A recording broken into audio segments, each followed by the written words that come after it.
Conglomerate conglomerate का मतलब होता है भिन्न भिन्न कंपनियों को मिला करके एक कंपनी का समूह बनाना। जैसे कि टाटा ग्रुप में बहुत सारी कंपनियां हैं जो मिल करके एक टाटा ग्रुप बनाती हैं। नमस्कार, मेरा नाम रवि श्रीवास्तव है। ये चैनल है म्यूचुअल फंड्स विद रवि। आज हम डिस्कस करेंगे एक नए म्यूचुअल फंड के बारे में जिसका नाम है Aditya Birla sun life conglomerate funds के बारे में। ये एक नया बेंचमार्क है जो कि बीएससी पे लिस्ट किया गया है, जिसमें अभी एक म्यूचुअल फंड है जो टाटा ग्रुप का है, वो भी अभी अपने एनएफओ के स्टेज पे है। और फिर ये एक नया म्यूचुअल फंड आया है जो कि अभी खुलने वाला है। डिटेल में डिस्कस करेंगे इस म्यूचुअल फंड के बारे में, आपको सब कुछ बताएंगे। सबसे पहले कि ये कॉन्ग्लोमरेट मतलब क्या होता है, उसके बाद डिटेल डिस्कस करेंगे इस म्यूचुअल फंड की और साथ में जानेंगे खूब सारी इंफॉर्मेशन।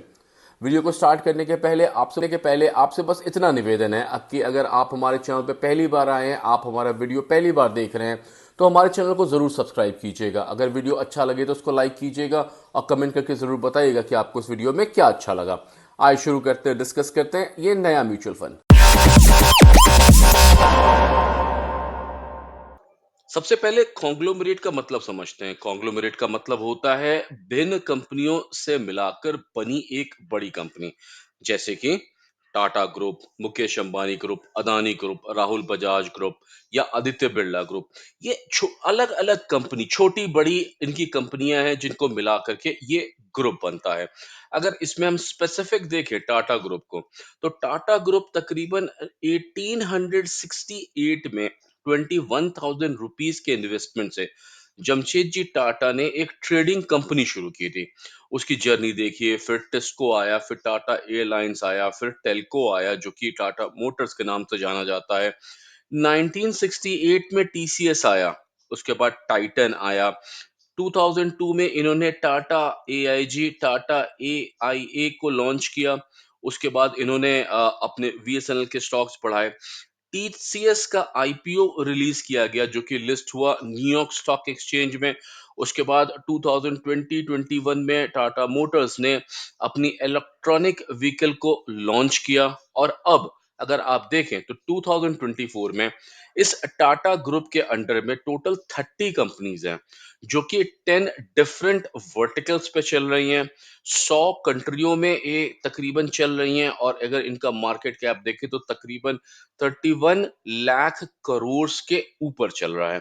तो ये हुआ कॉन्ग्लोमरेट कंपनी, यानी कि एक ऐसी कंपनी जो कि एक ग्रुप हुआ जिसमें कि ढेर सारी कंपनियां आती हैं। क्या इंग्रेडिएंट्स होते हैं एक सक्सेसफुल बिजनेस को अगर वो देखें, तो सबसे पहले access to capital, availability of talent, access to customer, availability to generate cash flow, ability to innovate, access to technology और differentiating products। अब अगर इनमें देखें तो जो ग्रुप्स हैं, जो पहले से कंपनियां चल रही हैं, इनके पास ये सारे इंग्रेडिएंट्स होते हैं। इनके पास पैसा होता है, इनके पास टैलेंट होता है और साथ में इनकी एबिलिटी होती है कि अच्छे टैलेंट को मार्केट से ला सकें। इनके पास पहले से कस्टमर्स होते हैं जो कि ये कस्टमर्स को प्री डिफाइन कर सकते हैं, जिनको ला सकते हैं। तो अगर टाटा ग्रुप कल को एक नया डिवीजन खोलने की कोशिश करेगी या एक नया कंपनी खोलने की कोशिश करेगी किसी और भी वर्टिकल में, तो इनके पास पहले से बहुत नॉलेज होगा जो कि मदद करेगा टाटा ग्रुप को एक सक्सेसफुल बिजनेस बनने में। अगर कॉन्ग्लोमरेट्स की बात करें तो कॉन्ग्लोमरेट्स क्या है, इनके पास क्या है, तो अगर देखें तो इनके पास कल, आज और कल है। कल इनके पास विजनरी प्रमोटर्स थे, इन्होंने ब्रांड बिल्डिंग की, लेगेसी और इनके पास ट्रस्ट है। आज के टाइम में ये एक मार्केट लीडर है, इनके पास मल्टीपल कैश फ्लो है, एक्सेस टू चीप कैपिटल है और फॉर टेक्नोलॉजी में इनका हाथ अच्छा है। और कल क्या होगा, कल इनके पास कैपेबिलिटी होगी कि ये सनराइज सेक्टर्स में जा सकते हैं, कुछ भी नया आता है उसमें ये घुस सकते हैं और उसको आगे लेके जा सकते हैं। अब आदित्य बिरला सन लाइफ को अगर देखें तो क्यों इसमें इन्वेस्ट करना चाहिए, तो सबसे पहली बात है कि टोटल साइज ऑफ कंपनी जो होंगी वो तकरीबन 169 कंपनीज होंगी, जिसमें कि तकरीबन 22 सेक्टर्स कवर किए जाएंगे। टोटल अगर मार्केट कैप देखें जो कॉन्ग्लोमरेट ग्रुप का है वो तकरीबन 129 लाख करोड़ का है। और साइज ऑफ अपॉर्चुनिटी देखें तो बीएससी का मार्केट कैप तकरीबन 33% के ऊपर जो है वो कॉन्ग्लोमरेट यूनिवर्स में जाता है। अगर इस चीज को देखें तो लार्ज कैप में जो टोटल कंपनी 169 है उसमें लार्ज कैप में 36, मिड कैप में 30 और स्मॉल कैप में 103 कंपनीज आएंगी। अगर इनका ब्रेकअप देखें तो सबसे ज़्यादा जो इसमें आपको दिखेगा वो इंफॉर्मेशन टेक्नोलॉजी है, जो कि तकरीबन 15.03% का इसमें सेक्टर ब्रेकअप है। उसके बाद ऑयल एंड गैस आता है, फिर फाइनेंशियल आता है, फिर ऑटोमोबाइल ऑटो कंपोनेंट्स आता है, मेटल माइनिंग होता है। इसमें इतने सारे सेक्टर्स हैं जिसमें कि अकेले आपका पैसा सीधे इन्वेस्ट किया जा सकता है। अब म्यूचुअल फंड की डिटेलिंग देखते हैं। म्यूचुअल फंड का नाम है Aditya Birla sun life conglomerate fund, जिसका ओपन डेट 5th ऑफ दिसंबर है, क्लोज डेट 19th ऑफ दिसंबर है, अलॉटमेंट डेट भी 19th ऑफ दिसंबर होगा। इसमें मिनिमम इन्वेस्टमेंट 100 रुपीज का है। इसमें एंट्री लोड तो कुछ नहीं है, पर इसमें एक एग्जिट लोड है। अगर 90 डेज के पहले आप एग्जिट करते हैं तो इसमें 0.50% का एग्जिट चार्ज लगेगा। 90 डेज के बाद इसमें कोई चार्ज नहीं है। एनएवी 10 रुपीज का होगा। फंड टाइप ये ओपन एंडेड है। कैटेगरी ये इंडेक्स फंड को होगी, यानी जिस इंडेक्स की बात करेंगे उसको रेप्लिकेट करेगा। इन्वेस्टमेंट ऑप्शन इसमें ग्रोथ और आईडीसीडब्ल्यू होगा। इन्वेस्टमेंट प्लान इसमें डायरेक्ट प्लान और रेगुलर प्लान होगा। बेंचमार्क यूज करेगा ये BSc select business group index को। ये एक नया बेंचमार्क है जिसको कि अभी रिसेंटली रिलीज किया गया है। और इस बेंचमार्क पे आदित्य बिरला सन लाइफ और टाटा का एक एक म्यूचुअल फंड आया हुआ है। और ये उनके लिए सूटेबल है जो कि एक लॉन्ग टर्म का इन्वेस्टमेंट देखते हैं। अब इन्वेस्टमेंट ऑब्जेक्टिव देखिए तो जो बेंचमार्क यूज करेगा वो है BSc select business group index. ये लॉन्ग टर्म कैपिटल एप्रिसिएशन का प्लान लेके आया है, और इसका जो इन्वेस्टमेंट ऑब्जेक्टिव है वो है कि ये जो भी company BSc select business group में आएंगी उनको रेप्लिकेट करेगा, उनमें ही इन्वेस्ट करेगा। और ये ग्रुप जो होंगे वो कॉन्ग्लोमरेट थीम के ऊपर ही चलेंगे। अगर इसका एसेट एलोकेशन देखें तो 80% से 100% तक ये उन्हीं में पैसा लगाएगा जो कॉन्ग्लोमरेट थीम पे चलेंगी। 0 to 20% ये कॉन्ग्लोमरेट के बाहर भी इन्वेस्ट कर सकता है। डेट और मनी मार्केट इंस्ट्रूमेंट में 0 to 20% और रिट्स और इन्वेट्स में 0 to 10% का इन्वेस्टमेंट कर सकता है। इनके fund manager mister Harish Krishnan हैं। हरीश कृष्णन जी ने बीई किया है फ्रॉम गवर्नमेंट कॉलेज त्रिचूर में। और ये साथ में चार्टर्ड फाइनेंशियल एनालिस्ट हैं। साथ में इन्होंने पीजी डीबीएम किया है आईआईएम से। इनके पास 20 ईयर्स से ज्यादा का एक्सपीरियंस है। Aditya Birla sun life AMC को काम करने के पहले ये कोटक म्यूचुअल फंड में तकरीबन 10 साल इन्होंने काम किया है as a senior fund manager equity. और इन्होंने कोटक महिंद्रा के यूके लिमिटेड ग्रुप में भी काम किया है, जहां पे ये ऑफशोर फंड्स को मैनेज करते थे, सिंगापुर और दुबई के। Aditya Birla sun life conglomerate funds क्यों आपको सेलेक्ट करना चाहिए? तो सबसे पहले इंडस्ट्री फर्स्ट। इसमें जो आपको कंपनीज मिलेंगी वो अपने इंडस्ट्री में, अपने कैटेगरी में टॉप लेवल पे होंगी। यहाँ पे एक लिमिटेड एक्सपोजर होगा बैंक्स, पीएसयू और एमएनसी से। ज्यादातर देखा गया है कि डाइवर्स फंड में 20 to 30% का एक्सपोजर बैंक और पीएसयू में ही होता है।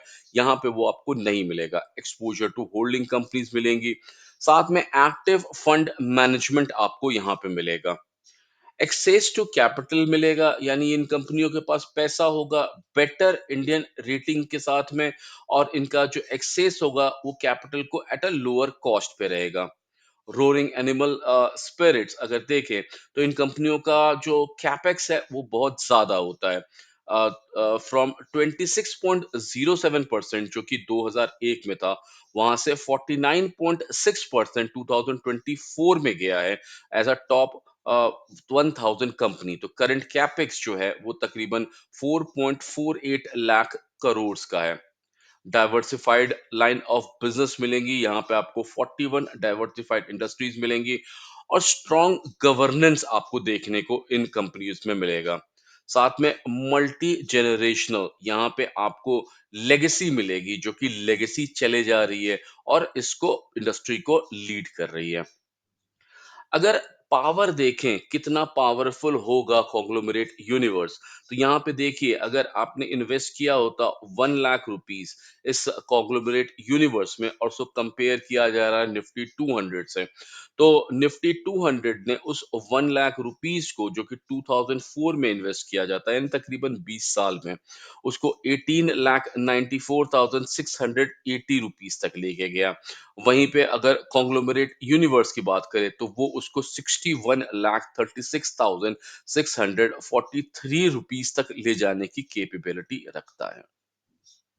अब इसकी परफॉर्मेंस कैसी होगी अगर परसेंटेज की बात करें तो यहाँ पे बहुत सारा आप डेटा देख सकते हैं जैसे कि 1 ईयर 3 ईयर 5 ईयर्स 10 ईयर्स। यहाँ पे अगर निफ्टी 200 से इसको कंपेयर कर रहे हैं तो तकरीबन एक लॉन्गर टाइम में आपको ज्यादा इंटरेस्ट आता हुआ दिख रहा है क्योंकि यहाँ पे हम बात भी जनरेशन्स की कर रहे हैं।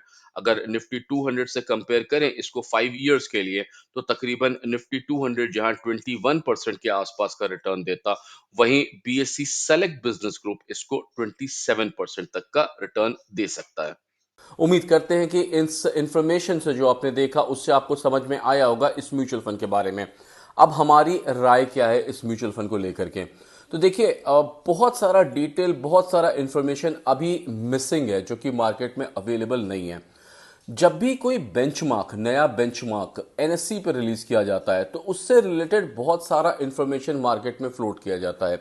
बीएससी को लेकर के इंफॉर्मेशन लिमिटेड होता है। यहाँ पे जो नया बेंचमार्क है और इसके ऊपर एकदम से जो नया म्यूचुअल फंड है, इसमें बहुत सारा इंफॉर्मेशन है जो कि मिसिंग है। कैसे, वो देखिए। अगर हम बात कर रहे हैं कॉन्ग्लोमरेट कंपनीज के बारे में, तो ये तकरीबन 50 से 60 ऐसी ग्रुप्स हैं जिसके बारे में ये म्यूचुअल फंड बात कर रहा है। तो जब ये म्यूचुअल फंड बात करेगा टाटा ग्रुप के बारे में, तो टाटा ग्रुप जो है उसके अंदर बहुत सारी और भी दूसरी कंपनियां आएंगी।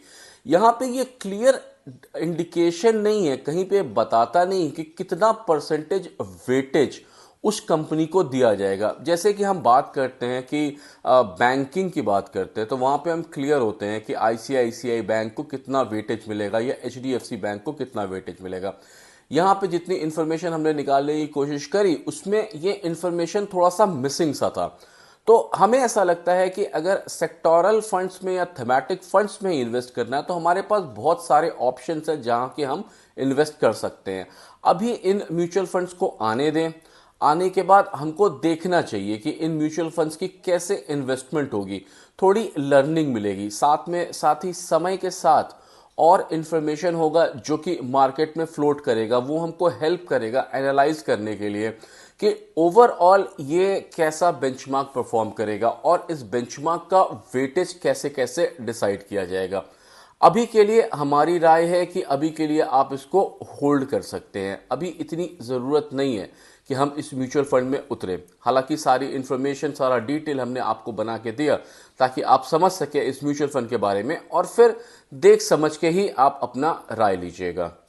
अगर आप इस चैनल पर पहली बार आए हैं, आपने ये वीडियो पहली बार देखा है, तो आपसे निवेदन है कि हमारे चैनल को ज़रूर सब्सक्राइब कीजिएगा।